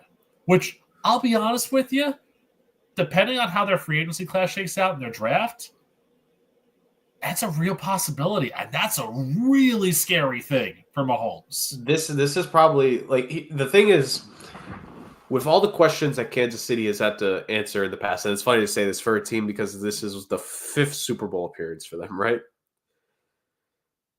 With the first Super Bowl, it's, okay, well, you just won the Super Bowl, that's fine. The Super Bowl loss to Tampa, we'll be back. The last 2 years, plenty of questions to answer, but it seems like you're drafting well, and there's still time, and you won. When you have these kinds of questions to answer after a Super Bowl win, it's really nice. It's after a loss where it starts to get interesting. Now we're after a loss, and it's, what is the motivation for your star tight end who's been a key cog to the machine for the last 7 years? 10 Pro Bowls and I think 7 All-Pro teams, by the way, for Travis Kelce. And also a whole host, a bunch of yardage records, to say the very least. It's questions with him. It's questions with the offensive line, which, once again, both the Super Bowl losses, it was the offensive line not performing for you, right? So there's that. It's this talented defense. Again, and they kind of had to answer some of these questions. There were some different defensive players from these last 3 appearances to the first 2, right? There was some switch over. Tyrann Mathieu was eventually taken out, replaced with Justin Reed. So eventually the next Houston, whoever is the Texans one of their starting safeties now is going to be a Chief in the next year or 2, most likely, because that's essentially their safety farm team. There's a bit of a difference between the question of who's next from when you win the Super Bowl to when you lose it. Because when you win the Super Bowl, who's next? Hey, we've done such a good job. We keep rolling. Now when you lose, who is next? That's just a different tone. Yes, they won the 2 years before this, but it's a different question and a different answer now that they've lost it. And also kind of the situation. We didn't have this many questions on the offensive line each of the last 2 years, but now we have a bunch. And it doesn't help that it's after a loss. But you know what's also funny, now that I'm thinking about it too? There's all those comparisons, right, to the Kansas City Chiefs dynasty and the New England Patriots dynasty. There's all those comparisons to Mahomes and the Brady and all of that. When the Patriots lost in 2007 Super Bowl and the 2011 Super Bowl, they weren't there. Those questions weren't there either because the Patriots just reloaded. They just figured it out with Brady. He was still there. He was still in his prime, and it was fine. And Mahomes, you can say, well, yeah, he's still in his prime, but is he, though? I mean, the reason why the Chiefs defense for many years kind of went underrepresented and underappreciated was because of how prolific the offense was with Mahomes there. And it's weird that this year, when they go 15-2, Mahomes is arguably one of his worst statistical seasons. Yeah. And the defense gets a lot more love because, the defense, Spagnuolo this, Spagnuolo that, they turn it on, everything's good. But if you're a star quarterback in this league and you're not being talked about as much as the defense is, it says something to me that Mahomes got a certain amount of Offensive Player of the Year votes, and I'm sure you saw that show. You heard about the voting was. Joe Thuney got a couple. Yeah. It says something that one of your offensive linemen gets a few Offensive Player of the Year votes because you weren't as dominant as you have been in years past, where you would collect all those votes. It says something that, he would lose out votes to Jordan Mailata as well, because he, I think, got a couple of them too. Right. It says something. So it might have been, it's a case now too where it's, is Mahomes, he's still going to be a good quarterback in this league, don't get me wrong, but what level of good are we at now? We're not at the dominant level. I'm going to tell you something. I'm going to go out on a limb and make a nice, bold prediction here. I don't think Patrick Mahomes, for the rest of his career, will throw over 5,000 yards. Really? Oof. I don't think so. I think he's got the power to do so. He'll get over 4, because everyone gets over 4. 4,000 passing yards is, unless you're the Cleveland Browns or the Chicago Bears, it happens pretty frequently. So he has 2 seasons in his career of over 5,000 passing yards, 2018 and 2022. Since that 2022 season, under 4,200 2 years ago in 2023, and then he would have gotten over 4,000 had he played the last game, obviously, but under 4,000 this year. But he should have been over 4,000 going into that last game anyways. More than fair. And also, the last 2 seasons, he has thrown less than 30 touchdowns, and he's basically played the entire year, each of the last 2 years, minus 2 games. The last time he threw under 30 touchdowns, he missed a couple games. Right. And I think that was probably some sort of minor injury that they wanted to just rest him for. So, right. In the last 2 years, when he's been fully healthy, he has not thrown over 30 passing touchdowns. Because I also think too that this offense was so predictable, and again, it showed its hand in the Super Bowl. They didn't run the ball at all. When it's just Mahomes slinging the ball, unless you've got prolific weapons downfield, or you know how to use Travis Kelce properly in that game, it's not going to happen. It's not going to work. His touchdowns were garbage touchdowns. The game was already over by that point when he threw 3 of them. That was good, though. The ending one, Xavier Worthy, was a good ball. But again, by that point, it was over. He was basically playing with Tony Danza and Vincent Powell as a secondary, for Philadelphia at that point. It didn't matter. So that's the thing, is that what Patrick Mahomes we're going to see this year? That's my real question mark here. That's why I'm saying I don't think he's going to go 5,000 ever again in his career, because if the Chiefs can't build properly around him and he's got to try and do it all himself, it's been proven in this game that he can't do it all himself. Right. And again, it's time for a new OC. It's time to get Matt Nagy out there and get a younger, more dynamic offensive coordinator in there who can probably do the right things. I don't know who it would be off the top of my head, Rick. And I don't know if maybe... Not Kalen DeBoer. He's a fraud. No. Obviously, no. I'm not talking about the OC part. Okay. In terms of a wide receiver. Now, I know it takes more than just one guy. Okay.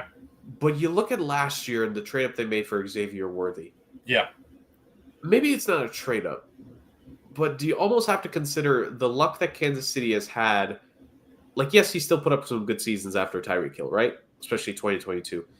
Do you almost need to now wonder if Kansas City needs to kind of reverse back and trade for that big-time receiver, whether it be an established guy or even – because honestly, I think if I know so many teams, if you gave them a redo of something, they would change. I'm not saying they didn't like the Xavier Worthy selection.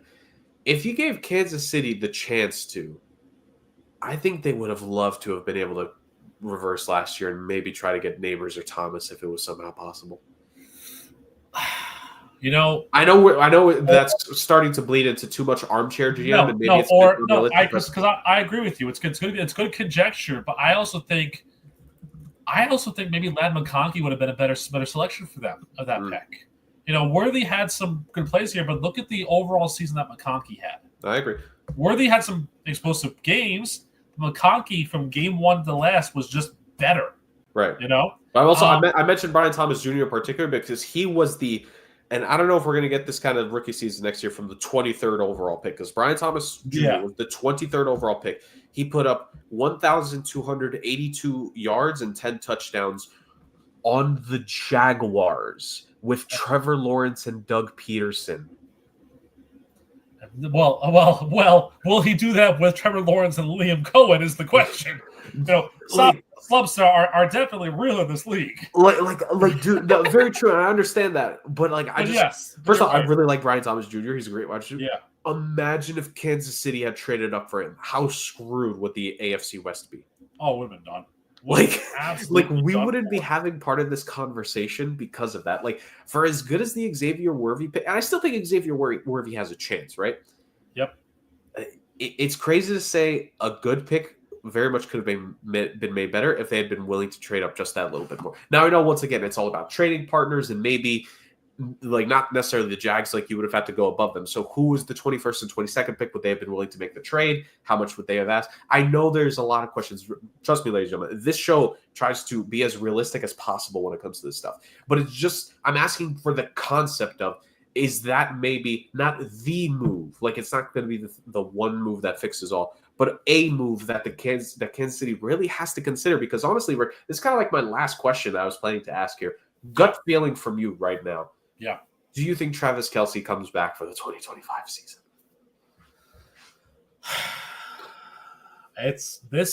This is one of the toughest questions that I've ever had to answer. Partially behind when my future father-in-law asked me why I wanted to marry his daughter. That was the one question that I was not prepared for when I had the dinner with him. When he asked me why, I was not prepared for that question. I was prepared for every other question in the book, but not that one. And I stumbled my way through it somehow because now I am where I am. I don't. I'll be honest with you. I really don't. And it's twofold for me. I don't necessarily know that I believe that Travis Kelce loves the spotlight of being Taylor Swift's boyfriend / probably future fiance / probably future husband. If all goes well. But I think he also is starting to see that the other side of the game can be just as fun as playing it. Because again, look at what Jason's been able to do since he retired. Jason Kelce's living his life. He's going shirtless to Buffalo. He's doing the 8-ball bombs with the Bills Mafia. He's throwing people through flaming tables. He's on the Buffalo Wild Wings commercials. He's doing podcasting. He's doing late night shows. He's having fun. He's cashing in on that name. He's cashing in on the personality that he was. And Travis has that personality too. It's just right now, he almost can't be. It's subdued. And it's not him. It's partially the Swift, but it's partially also all that pressure every week of being that guy, of being that specific person who is involved with that specific person on this specific team that week in and week out constantly has to dodge the favoritism because of the refs and everything. I think he's just not having fun anymore. Personally, I really think he's not having fun anymore. I really think that I also think too, it does a lot to a man. Yeah. When your brother is married and has, I think Kylie and Jason have 3 girls or 4 girls, I want to say. I think it's 4. Yeah. And, being an uncle's nice and all, but there's a point where you're like, I want one of those on my own. Right. And it's not going to experience that if he's out there every week trying, doing what he can. Look, there will always be a place for him in Kansas City. Don't get me wrong. Always a place for him in Kansas City. For him, for Donna, for that entire family. But I feel like when Father Time calls your number, when the game gods call your number, if you don't answer and say you're right, I'm done, and you try and make it one more year, sometimes you get punished. Well, different example, but a perfect example. Look at Christian Hackenberg. Christian Hackenberg is a really good example of this because after his sophomore year in Penn State, there were projections of him going number 1 overall out of Penn State as a quarterback. He said, I want to play one more year. I love Penn State. I want to play one more year. He fell to the 3rd round, and he was never the same guy. What does it do? What does it do to a guy to have that number there, and then you lose out on that? You know what the big one for me, a very similar story is, Rick? Matt Barkley. Now, yes. He would have added to the USC allegory of quarterbacks who got drafted highly. But Matt Barkley went back for his last year at USC. He was a projected first-round pick. And we're talking about would have been a top 5, top 6. A team would have traded up to draft him. Yeah. But he stayed one more year. Yep. I even at the time, I want to say I was in high school, maybe about to go into college around that time. Even then, as unrefined with my sports take as I was, even I knew that was not the move to make. No. It just wasn't. Go get the guaranteed dollars, especially when you never know when it could be at. And we could convert it here because Travis Kelce's made the money. He has the accolades. Travis Kelce, as a spoiler to maybe a future episode we might do, is going to go in the Hall of Fame. Absolutely. We know that's going to happen. Although it might not be first ballot, depending on how they're voting now. Depending, yeah, very true. Yeah. But we know he will be a Hall of Famer one day. His brother is also going to be. Two Hall of Famers came out of that family. We know Hall of Fame speeches, which hopefully they allow to be hype as hell, are going to be phenomenal. This is kind of the question that, sometimes athletes have been, great athletes have been asked. It's what more is there for you to do? Do you have that same hunger? I think it's a fair question to wonder if Travis Kelce has that hunger right now. And if he maybe this 1 month, Kansas City hopes that he can redefine himself in this next month mentally. And he could get back to because honestly, the last two, he had a little bit of a flash or two in 2023. This was not anywhere near the same Travis Kelce we've been used to for the last 6, 7, 8 years. This past season, 2024 Travis Kelce, probably the worst version of him we've seen since his rookie year. Yep. So, you know who's another? We can keep doing this. You know who's another really good example of that? Who played through, who had a phenomenal start to his career, and then after an injury-riddled season, if he had just hung it up, if we remember for that, and not for the end of how his career was, Adrian Peterson. Yeah, he probably stuck a year or two. But that's the thing is that you don't know. That's the thing. We can make all these talks and all these points about it. We can give our thoughts, and that's all good. But you don't know. There's that timeline, right? In one timeline, you stay an extra year. And in one timeline, you retire right now. You never know what the other timeline is. So maybe he does stick around another year. And maybe the Chiefs win 11 games and they get the number 3 seed and they do it all over again, and then he goes out on his own terms. But again, look at all the outside factors that are playing into this. Normally, when you are contemplating retirement, you don't have the crushing soul factor of jetting on a world tour to Sao Paulo going in your head. Yeah. You don't have that. Yeah. If you do, congratulations. But if you don't. So, I don't know. I mean, and again, if he does, how did the Chiefs rebuild that position? Because here's the thing. The Rams had that problem last year. Right. Aaron Donald retired. And what did they do to rebuild? They only drafted the Defensive Rookie of the Year in Jared Verse, not to mention the 3rd place in the Rookie of the Year voting in Braden Fisk. They got both of those guys. And the year before that was Young and Turner. Yeah. They were pretty solid last year. Yeah. But you don't always hit. Right. And if the Chiefs, if they determine if Kelce retires, if they determine that that's the position they want to go on, let me tell you something. Aside from maybe 1 or 2 guys, this tight end class is not strong. So you're relying on Noah Gray and maybe somebody you overdraft, or you keep Peyton Hendershot, who doesn't really done a whole lot. Or you take a shot, or you could maybe take a shot at someone in free agency on like a 1-year deal that you think could break out as a tight end too, or take that spot. Theoretically, yes, but the tight end, top 10 tight end class going into this year, it's not looking good. You want the names? Sure.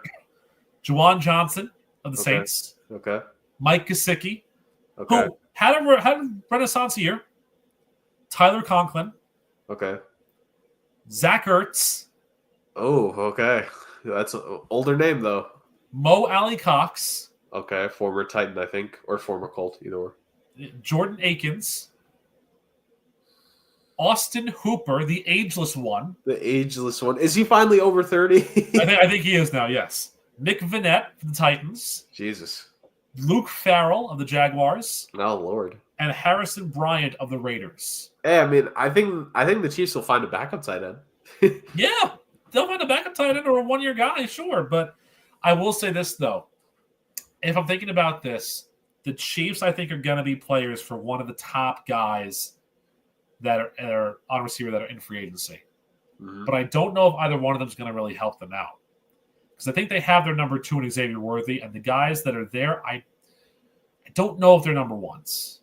Like, this thing, they need a bona fide number 1 on that. I think you can make an argument that T. Higgins can be a number 1, but the money you have to pay him is nuts. Well, now it's also there's apparently rumors that Higgins could be willing to renegotiate a somewhat smaller deal to stay in Cincy. Why wouldn't you? Because Joe Burrow has been really pushing, allegedly behind the scenes, he's pushing Bengals management to keep guys. That he wants Hendrickson to stay, he wants Chase to stay, he wants Higgins to stay, and he's already said he's willing to renegotiate and convert his base salary and everything to do that. So, well, when you play for a team close to where you live, it makes sense, Yeah. But then after Higgins, it's Chris Godwin, who's not a number 1. He's a great player. He's not a phenomenal number 2 player. Yeah. Amari Cooper, who's probably going to stay in Buffalo. I mean, let's be honest here. I could see him testing, though, because this is probably the last chance he'll be able to test free agency. Stephon Diggs? Unless there's, to me, not knowing all positions and, what their lists are, I have to imagine when you're some of these guys at 28, 29, 30, 31-ish, but you still can command a market, this is probably the last year where you can have a bidding war for you. I could see Amari Cooper testing free agency, but going back to Buffalo, but he just wants to see that demand for him, probably. Oh, I think so. I think, the demand is there, but I mean, once you get past him and Stephon Diggs, the next 2 names are either bringing back DeAndre Hopkins, which I suppose if you think that's right, you could do that, or this guy, Deontay Johnson. Oh, boy. Oh, boy. So there's a lot of questions. And again, when you win, the questions are there, but they're not questions that are like, what are we going to do? They're questions of, we'll worry about that in a little bit. When you lose, it hurts a lot more. Jalen hurts a lot more. Oh, so there's a lot of questions Kansas City is going to have to go through. And it's going to be interesting to see if they can. And all this discourse and conjecture there's already been, if it's just going to turn back around and be like, oh, this Kansas City team is back and ready to go again. So we'll see what happens there. We'll see what happens there, to say the very least. All right, final thing before we end the show, Rick.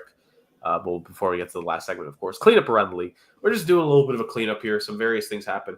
We mentioned in the pre-show the Miami Dolphins have released the likes of Raheem Mostert and Kendall Fuller, 2 guys that teams will reach out to a little bit here for some services. Coordinator changes have been going on around the league. We know Chip Kelly is going to be coaching in Vegas with Pete Carroll, so that should be very interesting, to say the very least. But the big one, Rick, the final head coaching decision that we never got to talk about beforehand, because this was the last one. New Orleans Saints finally hired a guy, Rick, and it's a guy who we mentioned earlier in this episode, Kellen Moore. What do you think of Kellen Moore to the Saints to be their new head coach for a Saints team that, they kind of are dealing with some of the same issues that Kansas City and Philly are dealing with? The problem is that they didn't come anywhere near winning a Super Bowl. First of all, thank God. It's about time Kellen Moore gets a head coaching job in this league. I mean, I don't necessarily know. I want to say that the guy, it's been like he deserves this role specifically because of this team specifically.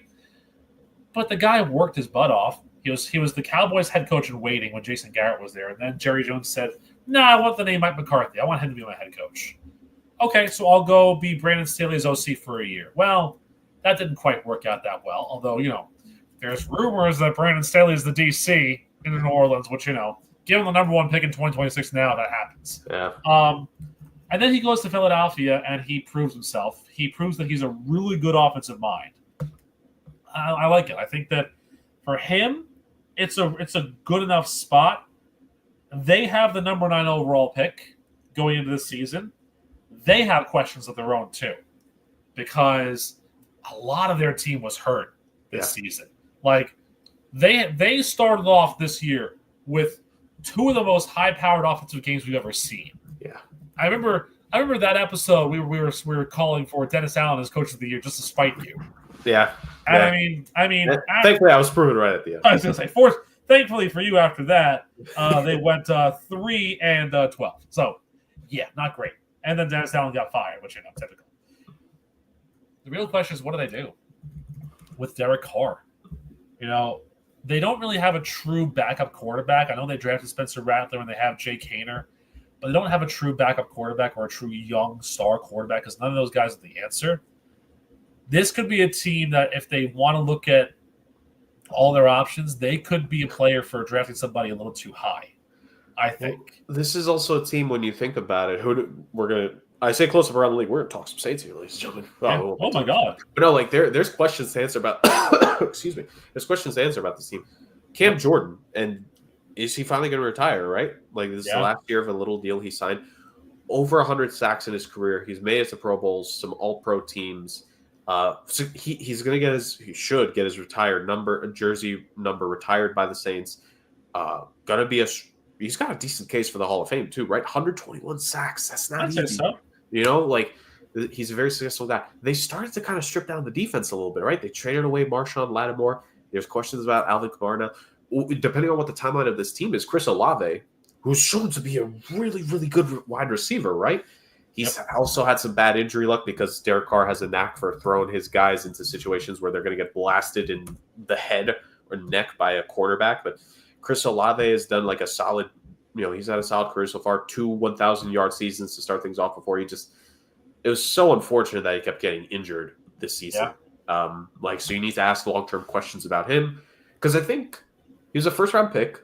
Yep. This was year 3 for him, so there's a 5th-year option question, if I'm not mistaken, coming up here really soon.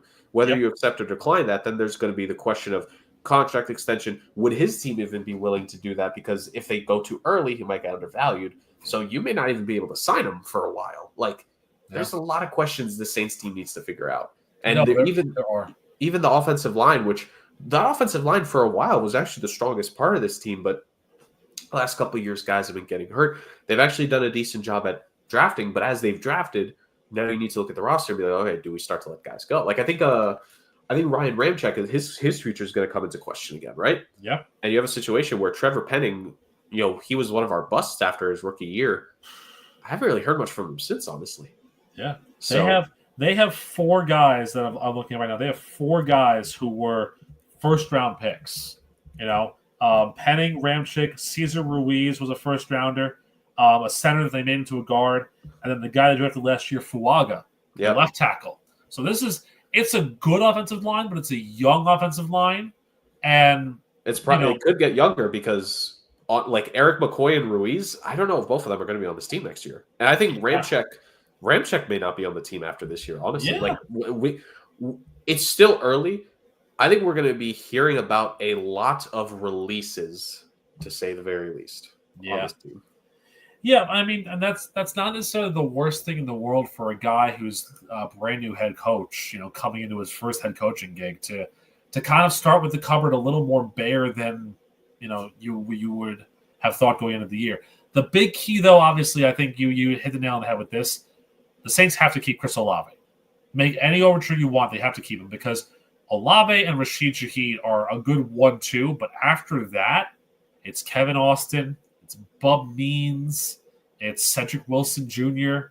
There's not a lot of players, Right. and if you don't resign Juwan Johnson, that means that for now you're rolling with Foster Moreau as your number 1 tight end, and then Taysom Hill, who, he'll have a game every once in a while. At some point, the Swiss Army knife in him has got to end. Make him the quarterback on tight end, or you know what? Send him back to Denver because it worked well when he was with Sean Payton's offense. It hasn't worked with anybody else's offense. Well, Sean Payton's offense and Pete Carmichael's offense, but you know what I mean. It hasn't worked with anybody else, so you got to move on.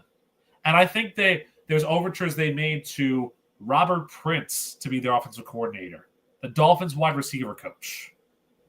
It's not a bad name, but it's not a name that's exciting.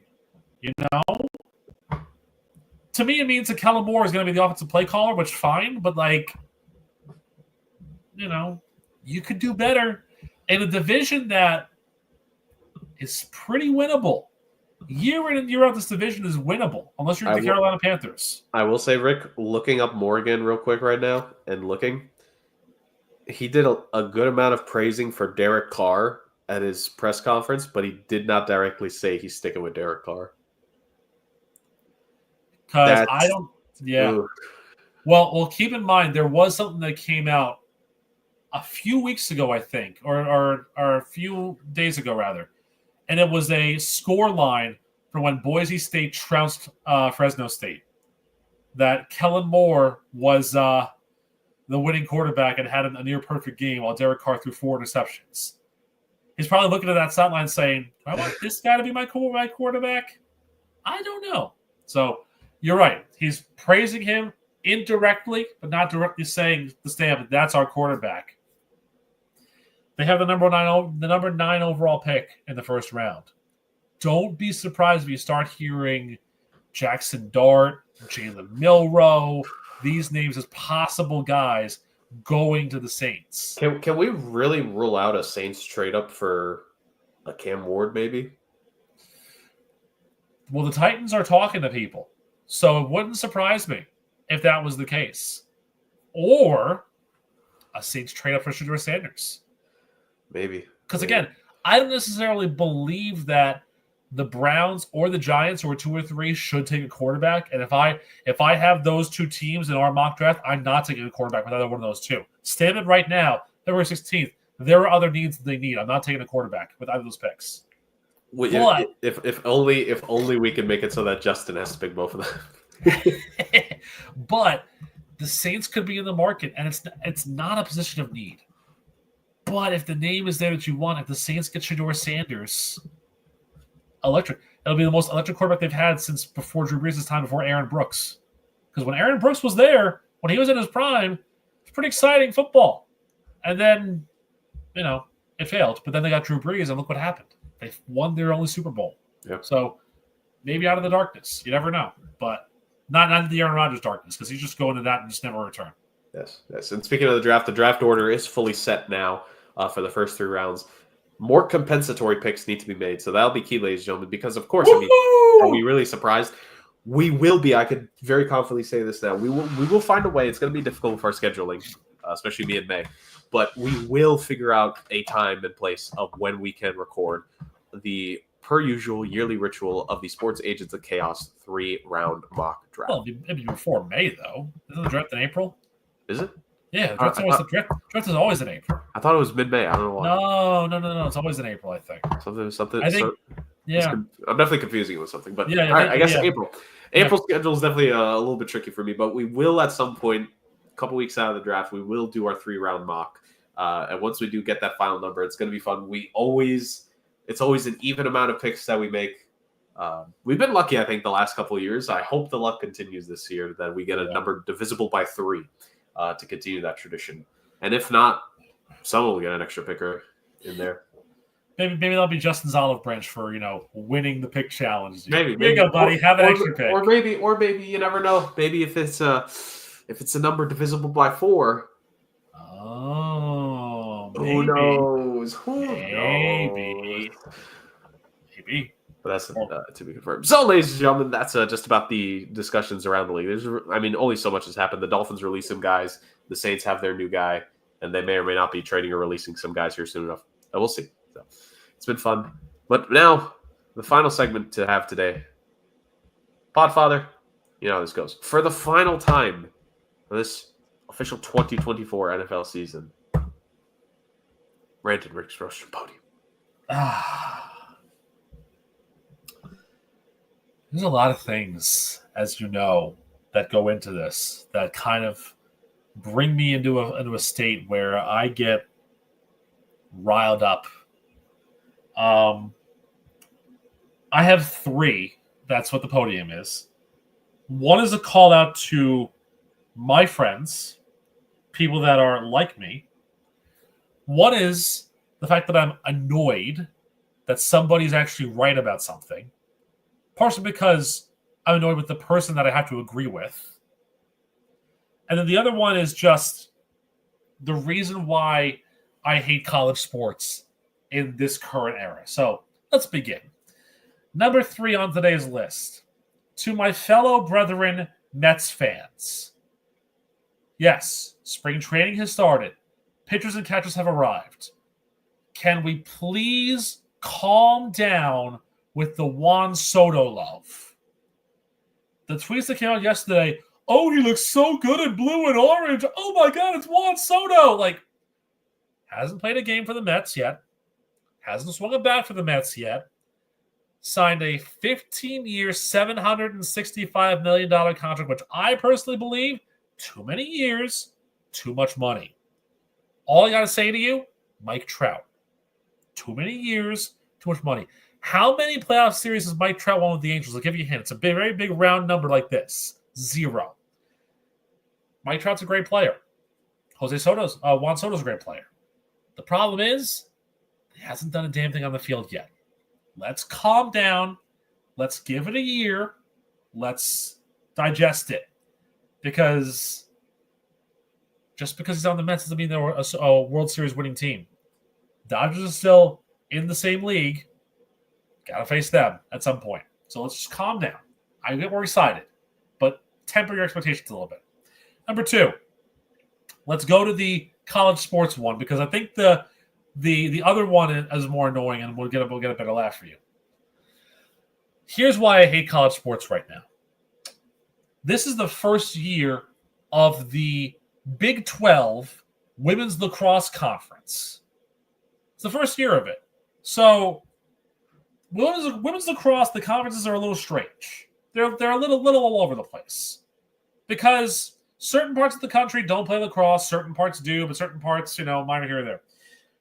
The Big 12 is generally speaking a Southern Conference. It was the Southwest Conference, that sort of thing. Here are the 6 teams that are in the Big 12 for women's lacrosse. Colorado, Arizona State, fine. Those two, Big 12, whatever, fine. What a big deal. Cincinnati, I get it. They're a Big 12 member, fine, whatever. Florida, San Diego State, and checks notes, the University of California at Davis. Now, here's my problem with this. There are schools that are cutting sports programs in lower tier divisions because enrollment is down in their college, travel costs are up. It's a nightmare. I get it. We've lost some great schools in our time. You and I have known each other for a very long time, and in our time, we've lost some great schools. New York Tech comes to mind. St. Rose comes to mind. Before you and I were friends, Dowling came to mind. D3s, same exact thing. How are you justifying this? San Diego State is going to fly to Gainesville for one lacrosse game. How are you justifying that? In a spring where they've also got baseball to worry about, and they're not Big 12. They're Western Athletic. They're Mountain West. They're playing. It just doesn't make any sense. The D1 sports, it doesn't make any sense. And look, Florida's a very good women's lacrosse team. Don't get me wrong. Nothing against them. Arizona State, watched them play last year. Very good team. San Diego State, very good team. Watched them play last year. But, like, it doesn't – you can't justify the bottom line like that. You're going to cut programs because this is too much money. In my personal opinion, you got to make the conferences more regional. For now, at least. You know, there's no reason that Stanford should be driving to Syracuse to play a basketball game. Unless it's a non-conference special game. Like, it's not, you're not doing a home and home in your conference with them. Why are they there? You know, Stanford is the Wheezy of the ACC. Why are they there? You know? SMU, what are you doing? So make the conferences make sense. That way, you're not cutting the sport for the lifer who wants to play golf at UC Davis, but you cut the golf program because your lacrosse budget's too high. Like, you're ruining one kid's dream to facilitate another kid's nightmare, essentially. Like, just stop with that, okay? Keep the conferences regional and geographic. And now number one. And I thought about a few different things for this. Some of them were news, and you know how I don't like talking about like news stories because like everyone talks about them. The Illinois jersey retirement thing was just hilarious. But like, check things through before you do them, you know. But also, we're really retiring Terrence Shannon's number. Like, did we retire Luther Head's number first? Because if we didn't, we should. But neither here nor there. I hate when people that I hate are right about certain things. I hate when people who I cannot stand have a solid point to make, yet Draymond Green's right. NBA's boring, man. The games have no substance. The games are just, what are they? They're shoot-em-ups, basically. Everyone's just shooting three-pointers. The game's not like it was in the 90s when, you know, Charles Oakley and Anthony Mason were basically mug guy in the paint. Poor Bill Wennington, you know, getting mugged in the paint. You know, everybody wants to shoot the ball. You know, it's funny to me how, like, what was it? What was that tweet? The Four Nations tweet. I don't know if you saw this too. Every kid in Canada wanted to be Sidney Crosby. That's why they have no goalies anymore. Every kid wants to be Steph Curry. That's why no one can play the post. That's why no one can do it. No one can give a hook shot anymore. The hook shot was a thing of beauty back in the day. I played basketball. I sucked at it, but I played basketball. There was a time where I was the center because I was the tallest and the biggest kid there. So the plays they would run were basically the point guard, you know, driving the lane. I'd have to set a pick for him because, you know, biggest, tallest, stockiest guy there. But then occasionally they give me the ball and say, okay, hook shot. And I'd make hook shots. I'd make them because there was an art to it. You know, it was a lot of fun to do that sort of thing. You don't see those anymore. You don't see, or if you see a hook shot, it's not an actual hook shot. It's somebody, you know, trying to like do a side layup, basically. Because it's just not, the art's gone. We're all shooting from the logo because we're all been spoiled by, and I'm going to loop her into this because even though she's a great player, it's her fault too. Where it's all the fault of Stephen Curry and Sabrina Ionescu and Caitlin Clark because all they want to do is shoot those long-range threes. I see in college now, kids are pulling up from 45 feet out because, oh, he's on fire, hot streak. You're not playing beer pong. No one's heating up from 45 feet out regularly. Good possessions make good basketball. Battles in the low post make good basketball. You know who's turning over in their grave right now? I think he's dead. But you know who's turning over in their grave right now? I'll confirm it once you say the name. Pete Carrill, the old Princeton head coach. Remember the Princeton offense, the backdoor cutters, the layups? Remember that offense from back in the 90s? That was basketball. That was basketball at its finest. Like, Princeton beating UCLA in the 95 NCAA tournament on a backdoor layup? Come on. Because what happened the next year? You had that redemption story of Ed O'Bannon driving the full court at the layup to win the game. Like, yeah, exactly. He is gone. Rest in peace, Pete Carrill. He's turning over in his grave because this is not how basketball should be. It needs to get back to not being wusses. It needs to get back to putting bodies on guys in the low post. And I get it. You know, you're doing all these things for load management and resting. But Guys like Charles Oakley and the late great Anthony Mason played 82 games. They played 82 games night in and night out. They would get elbows to the face. They'd get knees to the groin and still find a way to come back the next night and play. Basketball now is boring. And there's a reason why I don't watch it. And as I told you in our chat, I'm somehow 14-3 in my fantasy league. And I have no idea what I'm doing. But I'm somehow 14-3. Couldn't tell you why.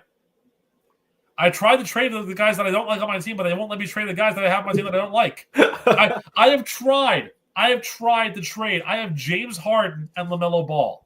I despise both of them, but I can't drop them, and I can't trade them. So I'm stuck with them.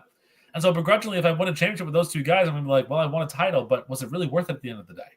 I had to win it with James Harden. The only title he'll ever win is on my fantasy team. Yeah. So, but it's boring, you know?